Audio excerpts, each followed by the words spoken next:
How did you become a Bills fan? I'll try not to make this too long.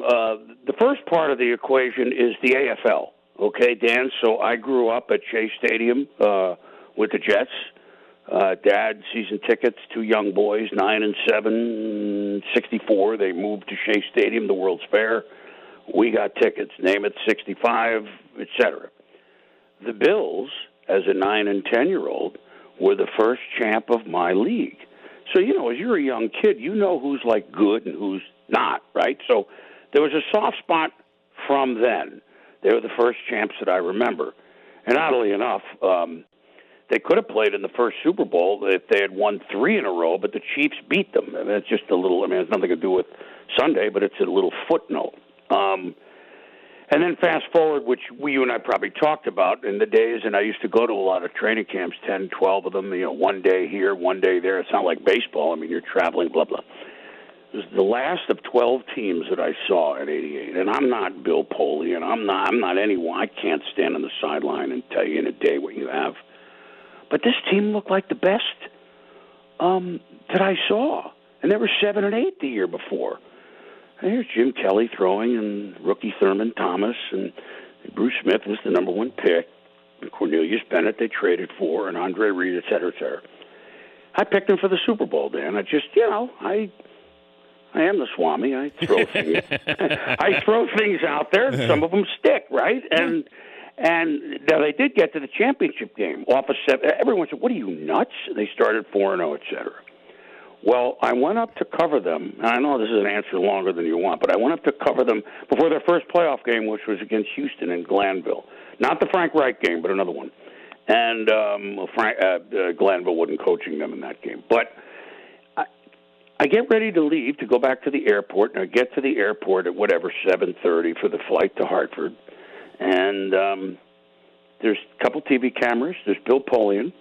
There's the mayor or the first city councilman, I forget exactly.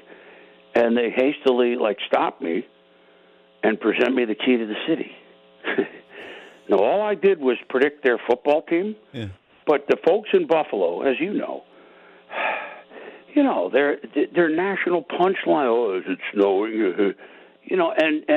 And the fact that I just supported their football team, they wanted me to know that I was one of them.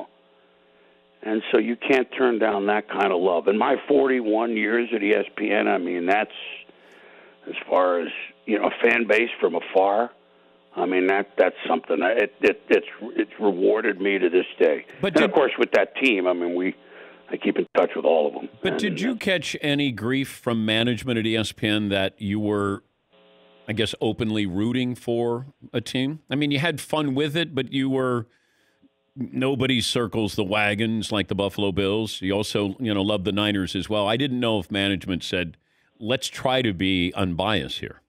Well, I don't think I was biased. I'm allowed to pick whoever I want, right? And then if I start to be 2-20, you better analyze it. Well, I'm going with the Bills. Well, they lost by 30 again, you idiot, So, no, because I didn't feel I was walking a line, Dan. First of all, in those years, all of us had teams. As long as and I rarely got accused, and I think this is true. I know it's true. As long as it doesn't shade what you see or what you say, they play the game. Whoa, they were the refs. They screwed. Stop. And I don't think it ever did. I tried very hard to make sure that it never did to this day. And it also was helpful.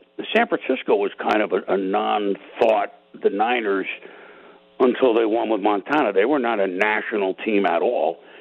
As it turns out, I wasn't piling on the Dallas Cowboys or the Pittsburgh Steelers or the New York teams. The teams I kind of adopted, as it turned out, were kind of the corners of the country where they didn't have national voices. Like Buffalo, I know it's not the corner, but just bear with me. Early on, Dan, Tampa, you remember, right? Certainly San Diego and Seattle. Well, those weren't. So these were teams that there wasn't an abundance of national, quote, voices for them. But as long as it doesn't affect your ability to be honest, I don't think anybody who's a sports fan can hold against you like some teams more than others. That nothing's changed in all my years there.